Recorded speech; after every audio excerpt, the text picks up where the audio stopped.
The dust swirled around Cheyenne Nash as she collapsed onto the hard-packed dirt of Broken Ridge's Main Street. Her wedding dress, once pristine white, now stained with the grime of 3 days' desperate travel.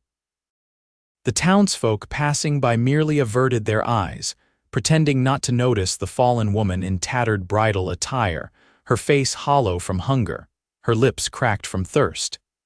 It was May 1878, and the promise of a new life had turned into a nightmare. Cheyenne had traveled west from Boston on the promise of marriage to a man she'd never met, a cattle baron who'd advertised for a bride in the Eastern papers. His letters had painted pictures of prosperity and gentility in the Wyoming territory. What awaited her instead was an empty train platform, no groom, and the devastating news that Frederick Harrison had died 2 weeks prior in a cattle rustling incident. With her trunk stolen at the previous stop and only the clothes on her back, Cheyenne had walked for days, surviving on the kindness of strangers until even that had dried up. Now, as consciousness began to slip away, she wondered if this dusty street would be her final resting place. Preston Dalton had seen his share of hardship in his 30 years, but something about the crumpled form in white made him rein his horse to a sudden stop. Dismounting in one fluid motion, he crossed the street in long strides, ignoring the curious glances from the saloon patrons. "Madam," he called, kneeling beside the unconscious woman. When she didn't respond, he gently turned her face toward him. Despite the dirt and exhaustion etched into her features, he could see she was young, perhaps 25, and possessed a delicate beauty that even desperation couldn't diminish.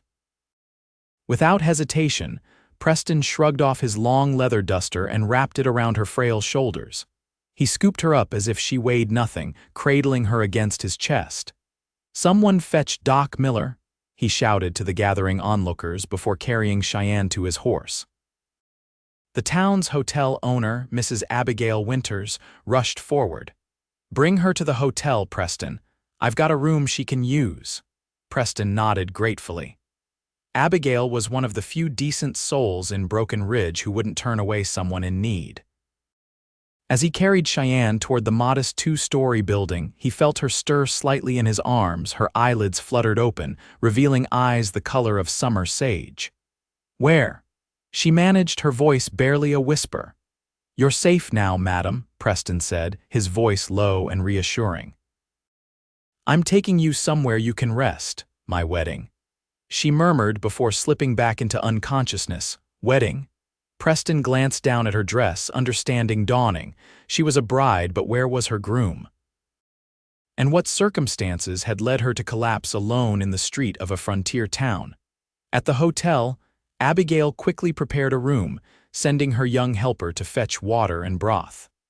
Preston laid Cheyenne gently on the bed, his coat still wrapped around her. "I'll stay with her until the doctor comes," Abigail said, already dampening a cloth to place on Cheyenne's forehead. Preston nodded, stepping back but finding himself reluctant to leave. "I'll pay for the room and whatever else she needs." Abigail raised an eyebrow. "That's mighty generous, Preston. You know her." "Never seen her before today," he admitted, adjusting his hat. "But nobody deserves to be left in the street like that." Dr. Miller arrived shortly after, his weathered face grave as he examined Cheyenne. "Exhaustion, dehydration, and hunger," he diagnosed. "She needs rest and nourishment, but she's strong. She'll pull through." Preston felt a disproportionate relief at the doctor's words. "I'll check back tomorrow," he said, finally taking his leave. As he walked to the livery stable where he boarded his horse, Preston couldn't shake the image of the unconscious bride from his mind. In his 8 years as a ranch foreman at the Diamond Creek Ranch, he'd seen plenty of desperate situations, but something about this woman's plight stirred him deeply. That night, as he sat in his sparse room above the livery, cleaning his revolver by lamplight, Preston found his thoughts continually returning to the mysterious bride. He couldn't help but wonder what her story might be. Cheyenne awoke to sunlight streaming through unfamiliar curtains. For a moment, panic seized her until the events of the previous day came rushing back. She tried to sit up, but a wave of dizziness forced her back against the pillows. "Easy now," came a gentle female voice. An older woman with kind eyes and gray-streaked hair moved to her bedside. "You've been through quite an ordeal." "Where am I?" Cheyenne asked, her throat painfully dry. "Broken Ridge Hotel. I'm Abigail Winters, the proprietor." The woman helped Cheyenne sip water from a tin cup. "A man named Preston Dalton brought you here yesterday when you collapsed in the street." Cheyenne closed her eyes, humiliation washing over her. "I remember someone carrying me." "That would be Preston," Abigail confirmed. "He's paid for your room and board until you're well enough to travel." "I can't accept such charity," Cheyenne protested weakly, though she had no alternative to offer. Abigail smiled. "Preston's not a man who does anything he doesn't want to do. Now, can you manage some broth? You need to build your strength." As Cheyenne sipped the warm broth, she gradually told Abigail her story, the letters from Frederick Harrison, the journey west, and the devastating news upon her arrival. "I had nowhere to go," she finished, her eyes downcast. "No money to return east and no prospects here."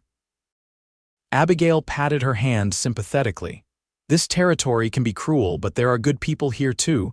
Rest now. We'll figure something out." Later that afternoon, a knock at the door revealed Preston Dalton, hat in hand.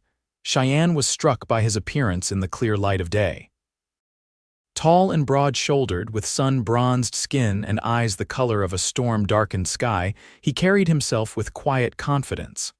A scar ran along his jawline, testament to a life that hadn't been easy. "Madam," he greeted, remaining in the doorway. "Glad to see you're awake."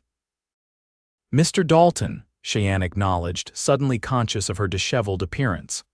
"I understand I owe you my life." A slight smile crossed his face. "Nothing so dramatic, just couldn't leave you lying there." "Nevertheless, I'm deeply grateful." She hesitated. "Mrs. Winters tells me you've paid for my accommodation. I must insist on repaying you once I'm able." Preston shook his head. "No need." He shifted his weight, seeming almost uncomfortable with her gratitude. "I brought something that might help." He extended a bundle toward her clean, simple clothing. "The general store didn't have much," he explained, "but it should fit well enough until you can arrange for proper attire." Cheyenne was touched by his thoughtfulness. "Thank you, that's very kind." An awkward silence fell between them, broken when Preston cleared his throat. "If you don't mind my asking, Miss," she corrected. "Cheyenne Nash, I was to be married, but—" She trailed off, the pain still fresh. "I'm sorry," he said simply, and somehow his unembellished sympathy meant more than the elaborate condolences she'd received from others. Their conversation was interrupted by Abigail's return with a tray of food. Preston excused himself, promising to check in again the following day. After he'd gone, Abigail smiled knowingly. "Preston Dalton's not a man who makes social calls, especially on women he's just met. You've made quite an impression." Cheyenne felt a blush rise to her cheeks. "He's merely being kind." "Preston's a good man," Abigail continued, fluffing Cheyenne's pillows. "Foreman at Diamond Creek Ranch, keeps to himself mostly since his wife died 5 years back." "He's a widower?" Cheyenne asked, feeling a twinge of sympathy. Abigail nodded. "Influenza took her and their infant son." "He doesn't speak of it, but those who knew him before say he changed after that, became more solitary, threw himself into his work." The information cast Preston in a new light for Cheyenne. She understood grief and loss all too well, having lost both parents before her 20th birthday. Over the next few days, Preston visited regularly. At first, their conversations were stilted, but gradually they found common ground. Cheyenne learned that Preston had come west from Virginia after the Civil War, seeking a fresh start. In turn, she told him about her life in Boston, her work as a schoolteacher, and her decision to become a mail-order bride after losing her teaching position. "It wasn't just desperation," she explained as they sat in the hotel's small garden a week after her collapse. She was stronger now, able to take short walks and eat regular meals. Frederick's letters were so eloquent, so full of description about the beauty of Wyoming, I felt I knew him somehow. Preston watched her, his expression unreadable. And now, what will you do? It was the question Cheyenne had been avoiding. I don't know, she admitted. I have no money for passage back east and no connections there anymore. Preston was quiet for a moment. Broken Ridge School needs a teacher, he said finally. The last one left 2 months ago. Town council's been looking for a replacement. Hope flared in Cheyenne's chest. Do you think they would consider me? I'll speak to Mayor Hollister today, Preston promised. True to his word, Preston arranged a meeting with the mayor and the town council the very next day. Despite her nervousness, Cheyenne's qualifications and evident intelligence impressed the council members. By that evening, she had secured the position, along with accommodation in the small house behind the schoolhouse. I can never thank you enough, she told Preston as they walked back to the hotel. You've given me a chance at a new beginning. You earned it yourself, he replied. I just made an introduction, but they both knew it was more than that. In the span of a week, Preston had become her rescuer, her advocate, and increasingly her friend. As July approached, Cheyenne settled into her role as Broken Ridge's schoolteacher. The work was challenging but rewarding. Many of her 20-odd pupils came from ranching families and had spotty attendance records, but they were eager to learn when present. Preston remained a constant in her life, stopping by the schoolhouse regularly with small gifts, a book for her classroom library, wildflowers he'd picked on his ride into town, or fresh vegetables from the ranch garden. Their friendship deepened, though neither acknowledged the growing attraction between them. On the 4th of July, Broken Ridge held its annual celebration in the town square. There was to be a picnic, games for the children, and dancing in the evening. Cheyenne, now fully recovered and settled in her new life, looked forward to the festivities.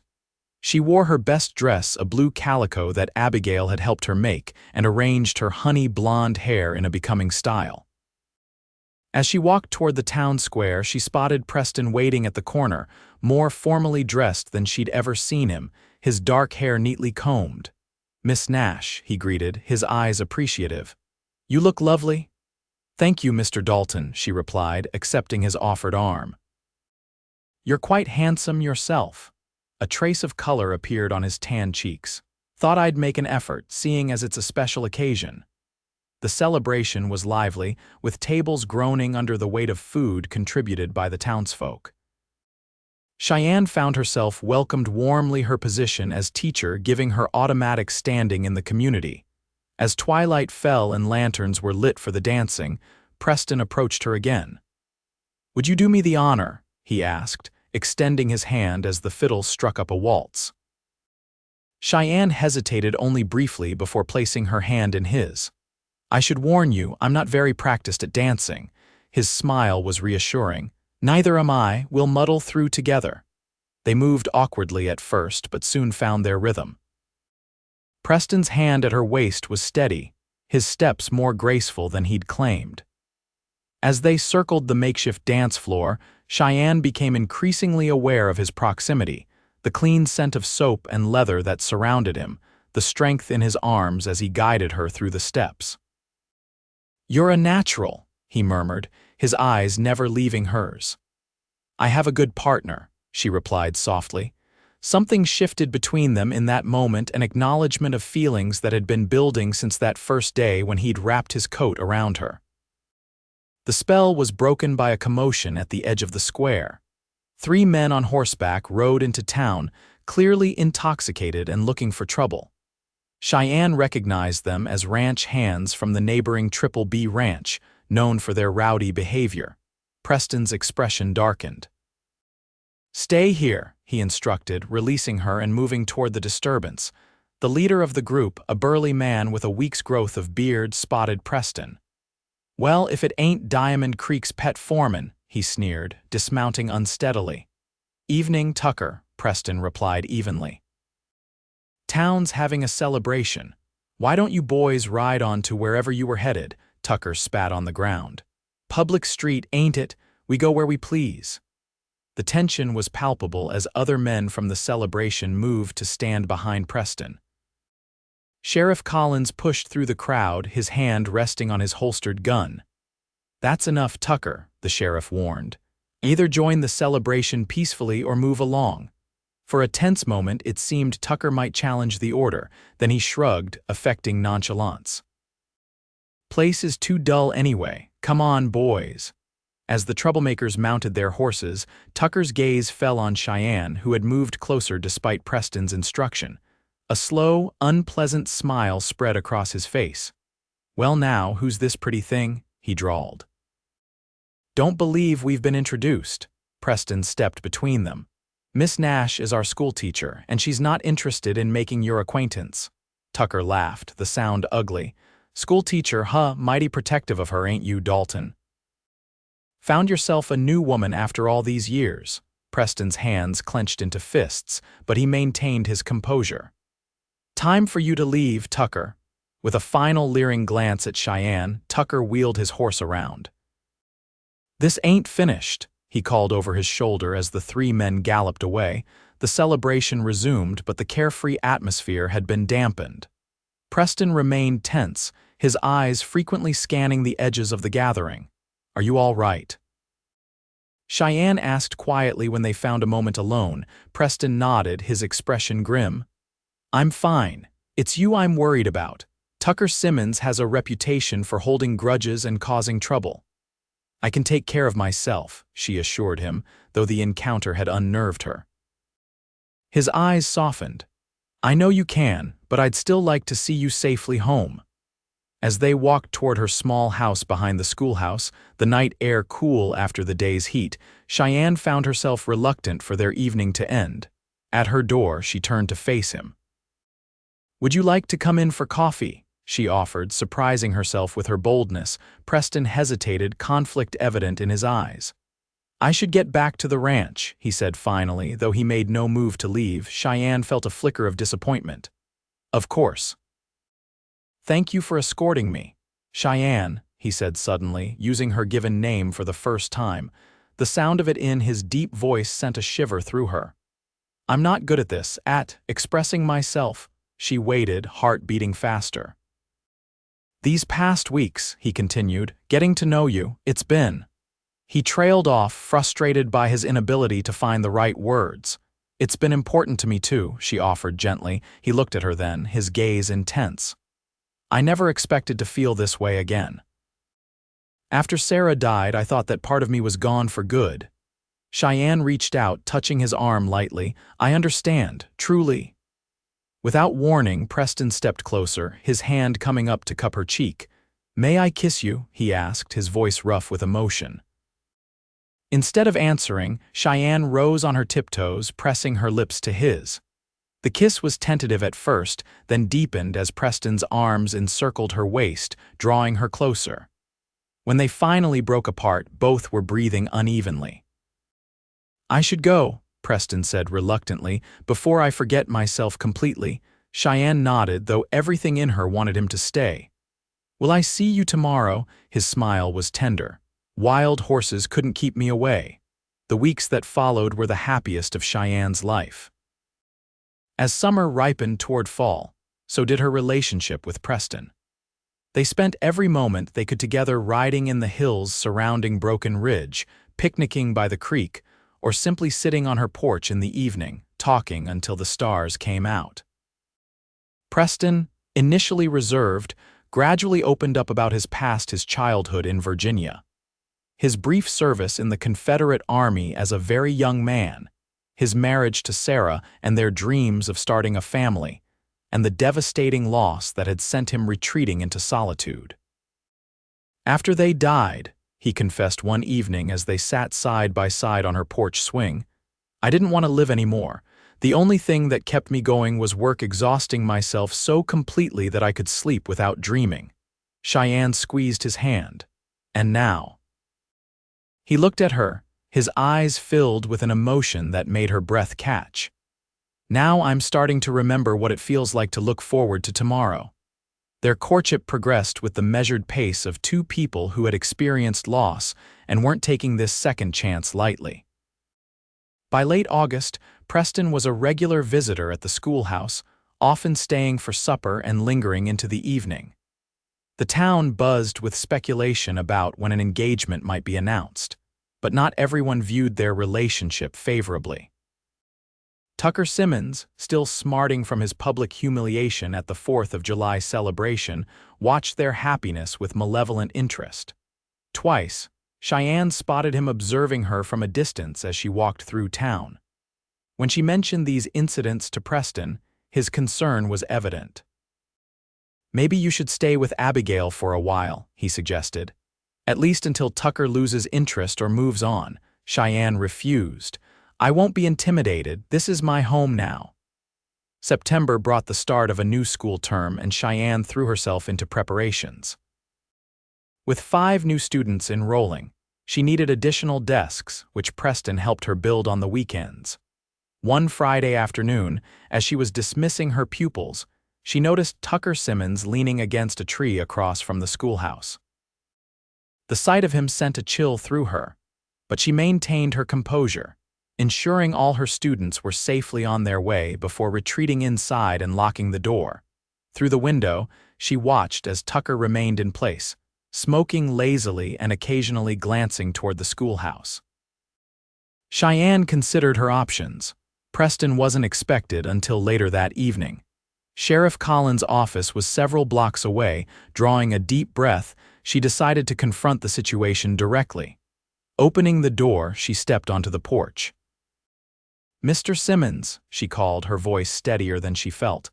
"Is there something I can help you with?" Tucker straightened, flicking away his cigarette. "Just admiring the view, schoolteacher." "The children have gone home for the day," she replied coolly, "and I have work to do." He sauntered closer, stopping at the base of the steps.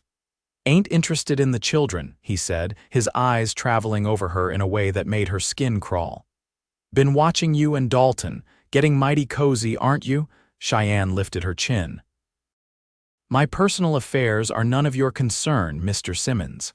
Now, if you'll excuse me, thing is," Tucker interrupted, taking a step up, "I don't much like being made a fool of, especially by the likes of Preston Dalton." Cheyenne backed toward the door. "Whatever grievance you have with Mr. Dalton has nothing to do with me."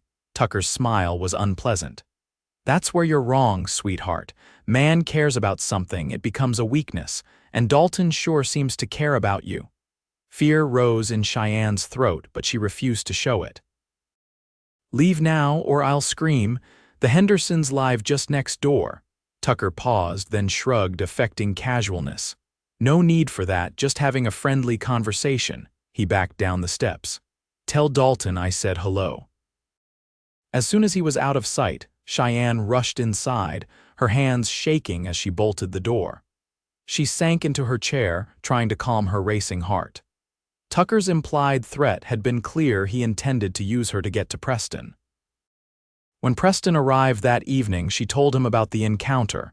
His reaction was immediate and intense. "I'm taking you to the ranch tonight," he said, already gathering her things. "It's not safe for you here." "Preston, I can't just abandon my pupils," she protested. "It's Friday." "You have the weekend to figure something out." His tone brooked no argument. "Tucker's dangerous, Cheyenne. I've seen what he's capable of." Reluctantly, she packed a small bag, leaving a note for her neighbor explaining her absence. The ride to Diamond Creek Ranch was tense, with Preston constantly scanning their surroundings for signs of trouble. The ranch house was larger than Cheyenne had expected, a solid 2-story structure with a wide porch wrapping around 3 sides. Inside, it was simply but comfortably furnished, with evidence of Preston's solitary lifestyle in the sparse decorations and functional arrangements. "You can take the main bedroom," he offered, carrying her bag upstairs. "I'll sleep in the spare room." Cheyenne found herself touched by his consideration even in the midst of their tense situation. "Thank you, but I couldn't displace you from your own room." "I insist," he said firmly, showing her to a spacious bedroom with a large 4-poster bed. "Get some rest. We'll figure out what to do in the morning." But morning brought no solutions. Preston was adamant that Cheyenne shouldn't return to town until the situation with Tucker was resolved, while she was equally determined not to let threats disrupt her teaching duties. Their first real argument came to an abrupt end when one of the ranch hands galloped into the yard with news that changed everything. "Fire in town," he shouted. "The schoolhouse is burning." Preston and Cheyenne rode hard for Broken Ridge, the plume of black smoke visible miles before they reached the town limits. By the time they arrived, half the town had formed a bucket brigade, but it was clear their efforts were futile. The schoolhouse was engulfed in flames, the heat so intense they couldn't get within 50 feet. Cheyenne watched in horror as the building that had represented her new beginning was reduced to charred timber. Her small house behind it had been spared, but everything in the schoolhouse, books, desks, teaching materials, was lost. Sheriff Collins approached them, his face grim. No doubt it was deliberately set. Found a broken lantern by the back door and tracks leading away. Preston's expression hardened. "Tucker," the sheriff nodded. "That'd be my guess, but proving it is another matter." Cheyenne felt numb as Preston led her to Abigail's hotel. The fire had made her decision for her. There would be no school on Monday or for many weeks to come. That evening, as she sat in Abigail's private parlor, Cheyenne gave in to despair for the first time since arriving in Broken Ridge. "Perhaps this is a sign," she said quietly. "Maybe I don't belong here after all." Preston, who had been pacing restlessly, stopped and knelt before her. "Don't say that. This town needs you. The children need you." He took her hands in his. "I need you." The raw emotion in his voice reached through her grief. "Preston, marry me," he said suddenly, his grip on her hands tightening. "I know it's not the most romantic proposal and the timing is terrible, but I love you, Cheyenne. I've loved you since I found you in the street and wrapped my coat around you." Tears filled her eyes. "I love you too," she whispered, "but I can't let you put yourself in danger because of me." His expression was determined. "Tucker won't stop. He'll keep coming after what I care about until I face him." He stood, drawing her to her feet. "But first, I need to know, will you be my wife?" Looking into his eyes, Cheyenne found her answer. "Yes," she said simply. "Whatever comes, we'll face it together." The next morning, Preston rode out alone despite Cheyenne's protests. "I'm going to end this," he told her, "one way or another." Hours passed with no word. By mid-afternoon, Cheyenne could stand the waiting no longer. She borrowed a horse from the livery and rode toward the Triple B ranch, fear and determination driving her. She arrived to find a tense standoff in the ranch yard. Preston and Tucker faced each other, surrounded by curious ranch hands. Neither man was armed, but the violence in the air was palpable. "Tucker," Cheyenne called, dismounting quickly. "This has to stop." Both men turned, surprise evident on their faces. "Cheyenne, get back to town," Preston ordered, never taking his eyes off Tucker. Tucker laughed. "Look at that, your woman doesn't follow orders any better than you do, Dalton." "This isn't about me or Preston," Cheyenne said firmly, stepping between them. "You burned down a schoolhouse. You've deprived children of their education because of a personal vendetta." Tucker had the grace to look momentarily ashamed before his expression hardened again. "Shouldn't have come here, schoolteacher. This is between men." "No," she countered. "This is about a community. Those children did nothing to you. If you have a quarrel with Preston, that's one thing. But what you've done affects everyone in Broken Ridge." A murmur ran through the watching ranch hands. Even on the frontier, certain lines weren't crossed, and harming children's futures was one of them. Tucker shifted uncomfortably, aware that he was losing the moral high ground in front of his peers. "Wasn't meant to go that far," he muttered. "Just wanted to send a message." Preston moved to stand beside Cheyenne, his hand finding hers. "Message received," he said evenly. "Now it's over." "Walk away, Tucker. Find your fights elsewhere." For a long moment, Tucker seemed to weigh his options. Then, with a disgusted sound, he turned away. "Ain't worth my time anyway," he called over his shoulder, stalking toward the bunkhouse. The tension dissipated as the other men dispersed, many nodding respectfully to Cheyenne as they passed. "That was either the bravest or the most foolish thing I've ever seen," Preston said when they were alone, his voice a mixture of admiration and exasperation. "You could have been hurt." "So could you," she pointed out. But I meant what I said, we face things together now. His expression softened and he drew her into his arms. Together, he agreed, sealing the promise with a kiss. They were married 2 weeks later in a simple ceremony in Abigail's garden. The entire town turned out for the celebration, bringing gifts and well wishes. Mayor Hollister announced that the town council had approved funds to rebuild the schoolhouse, bigger and better than before. In the meantime, he told Cheyenne, we've arranged for classes to be held in the church until winter. Tucker Simmons left the territory soon after the confrontation, heading for California according to rumor. Without his malign influence, the tension between the ranches eased, allowing the community to focus on recovery and growth. Cheyenne moved to Diamond Creek Ranch, riding into town each day to teach. The arrangement worked well, especially once the new schoolhouse was completed in the spring, complete with an attached teacherage that the Daltons could use when weather made the journey home impractical. 1 year to the day after Preston had found Cheyenne collapsed in the street, they sat on their porch, watching the sunset paint the distant mountains in shades of gold and purple. Preston's arm was around her shoulders, his other hand resting gently on her swelling abdomen. "Do you ever think about how differently things might have turned out?" Cheyenne asked, leaning into his embrace. "If you hadn't been riding down that street at that exact moment," Preston considered the question. "I think some things are meant to be," he said finally. "I wasn't looking for love, wasn't looking for anything, really. But there you were, and I couldn't ride past." "Your coat saved me," she murmured. "I remember feeling its warmth even before I fully regained consciousness." He smiled, pressing a kiss to her temple. "That old duster, it wasn't much." "It was everything," she corrected him. "Not just the physical warmth, but what it represented, someone caring enough to stop to help a stranger." Their child moved beneath Preston's palm, a strong kick that made him chuckle. "Active little one," he observed. Cheyenne placed her hand over his. "She takes after her father." Preston raised an eyebrow. "Mighty sure of yourself, Mrs. Dalton." "Just a feeling," she replied with a smile. As the first stars appeared in the darkening sky, Cheyenne reflected on the journey that had brought her to this moment. From desperate bride-to-be to beloved wife and soon-to-be mother, from stranger to integral part of a community, from alone to deeply connected. "I never thought I'd find this," she admitted softly. "A place that truly feels like home." Preston's arms tightened around her. "As long as I'm breathing, you'll always have a home with me." They sat in companionable silence as night fell completely, the vast Wyoming sky glittering with stars above the land they both had come to love.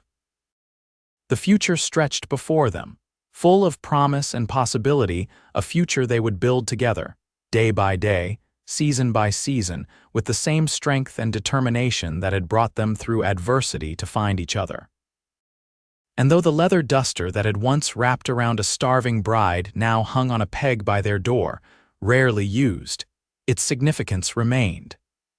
It had been the first connection between two wounded souls, the beginning of a love story that would endure for all their days.